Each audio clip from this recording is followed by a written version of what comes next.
Hello and welcome to Module 4, Tapping into Your Body's Natural Pharmacy. Here we will explore natural ways to increase the chemicals in your body to boost your mood. The corresponding body part on the 1-minute self-awareness body scan is the feet. Let's start with physical activity. Physical activity increases endorphins, which enhances mood. Depending on the activity, it can also help decrease cortisol levels that are associated with stress. Here are some tips on getting more physical activity in. Walking is cheap and easy. You can do it anywhere, and it's really easy to get extra steps in throughout your day. Taking a 15-minute walk can greatly improve your mood instantly. Get competitive. Get your competition on with weekly challenges. Fitbit and Apple Watches have them. You can compete with your friends. There are several other apps that can get you motivated, even some that will pay money. Exercise outside. This is a win-win because you also get the benefits of vitamin D, fresh air, and being in a beautiful environment. Buddy up.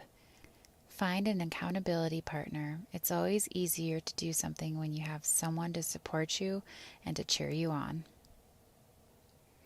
Incorporate physical activity into your everyday life.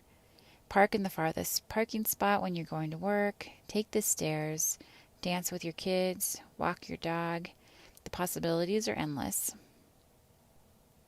Schedule it into your day and keep that appointment. I mean literally put it in your calendar, planner, or phone, and if someone tries to schedule with you at that time, kindly refuse and say, "I'm sorry, I already have an appointment." They don't need to know what your appointment is, and honestly, this is one of the most important appointments you have every single day. Get started. Are you not very active? Are you nervous about starting? Here are some tips on getting started. Again, walking is a great start.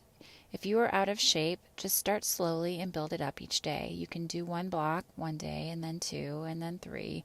It really is one of the best exercises that you can do for yourself. Test a few activities out and find something that you love. ClassPass is a great way to test drive different classes. Then you can see what you really like before committing to any type of memberships. Nowadays, many gyms are only $10 a month, and they're actually really nice and clean. If you're just starting out, you don't need anything fancy. Tour a few gyms and see which one feels right. Make sure it is something that can be easily added into your routine.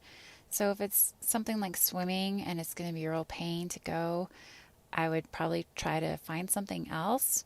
Something that you can either do before work, in the middle of your day, or after work that's not going to create a lot of issues with the rest of your routine. Again, enlist an accountability partner. You are more likely to follow through if you know that somebody else is relying on you. Join a rec league. So I love volleyball, and I have played on a weekly league for over a decade. You also get the added benefit of connecting with others, and I know it's something that I look forward to every single week. And it's an added bonus if it's an outdoor league, so you can get some fresh air and some vitamin D. Finally, write down your why. Why are you working on your anxiety? Why is this important? Are aches and pains preventing you from physical activity? I can completely relate. So first, always consult with your doctor to see what you can do and see what your limitations are. Work with a physical therapist or any other professional to get you started. Working on your gut health will reduce your inflammation. Keep eating those healthy foods. Supplementation. Turmeric is a great anti-inflammatory. I also use Ease, which is from the supplement line that I spoke about in Module 3. Listen to your body. Make sure you're taking breaks and not overdoing it. Try low-impact activities like water walking. Modify your activities. Enlist a personal trainer or physical therapist if you are not sure how to. Move your body. Unless you have been advised by a doctor to limit your activity, you still need to be doing some type of physical activity. Remember, if you don't use it, you lose it. Self-care. Self-care is a big buzzword these days, but it doesn't mean getting massages and facials on the daily. So let's take a look at the definition. The practice of taking action to preserve or improve one's own health. The practice of taking an active role in protecting one's own well-being and happiness, in particular during periods of stress. So basic needs. Are your basic needs being met? Self-care begins with making sure that your basic needs are being met. Let's start by looking at sleep. Are you getting quality sleep? Do you need to change your sleep routine? Going to bed at the same time, reducing electronics before bed, creating a consistent bedtime routine will completely transform your life. Sleep deprivation is a serious issue that can greatly impact your health and your mood. Nutrition. We've talked a lot about nutrition in previous modules. Take a hard look at your nutrition. Are you eating regularly? Are you eating healthy at least 80% of the time? How much alcohol or stimulants are you consuming? Water. Just drink your water. This is one of the easiest fixes you can do. I cannot emphasize just how important it is to stay hydrated. Take care of your hygiene. Shower, put your makeup on. So this is interesting. One study found that the act of taking a cold shower in the morning changed the chemical levels in the part of the brain which makes noradrenaline to help give a feeling of energy and alertness. Showers also help to lower levels of melatonin throughout the body in order to boost sagging energy levels. It also increases blood flow and circulation, which in turn increases oxygen levels in the brain that in turn increase mental alertness. I know for me, getting dressed and ready for the day gives me a sense of purpose. It also helps build my confidence. Here are some more self-care ideas. Humor. How can you find humor in everything? I use humor a lot. It is a huge coping mechanism for me. Being of service to others. Volunteer. Helping others boost those feel-good hormones in your body. 5 minutes, 5 days, 5 months, 5 years. This is what I think about when I am having a rough day. Is whatever happening, is that going to matter in 5 minutes, 5 days, 5 months, 5 years?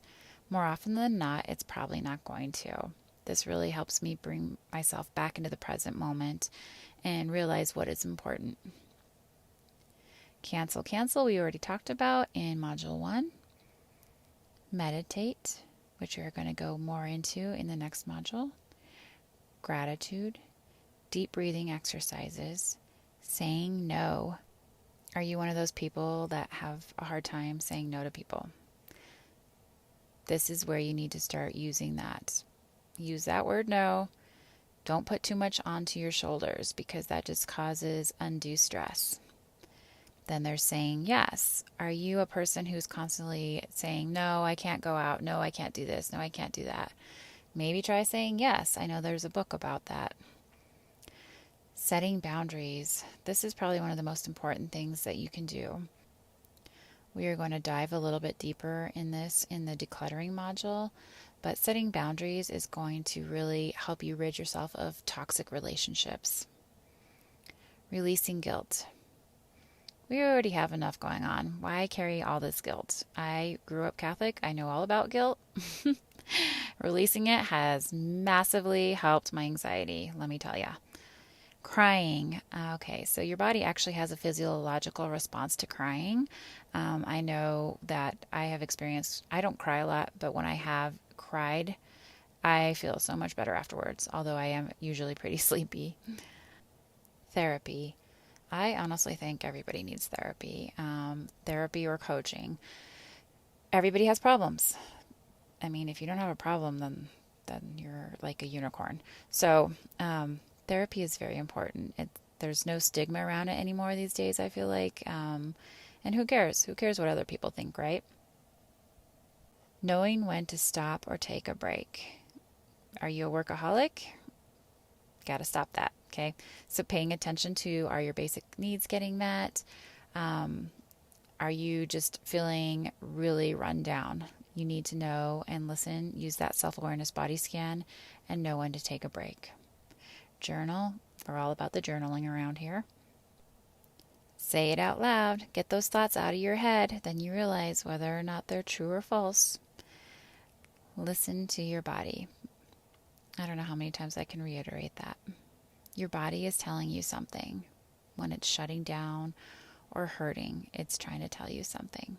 Listen to it. Okay.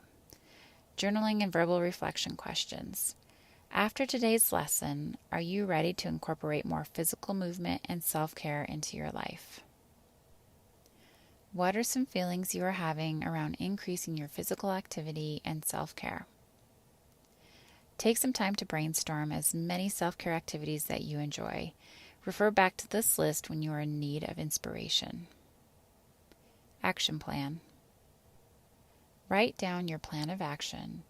What are you going to do for physical activity? How often are you going to do this physical activity? By the way, I recommend at least 3 to 5 times a week for about 30 minutes. When are you beginning this plan? I recommend today. What are you going to do for self-care? How often are you going to do this activity? When are you beginning this plan? How will you incorporate this into your daily routine? And finally, what supports do you need? This concludes Module 4. If you are a current coaching client of mine, please make sure your next session is booked. If you are doing this course as an independent study and you are interested in a crafted one-on-one coaching program with me, email me at Stacey@staceybennington.com or go to my website at www.staceybennington.com for more information. Thank you.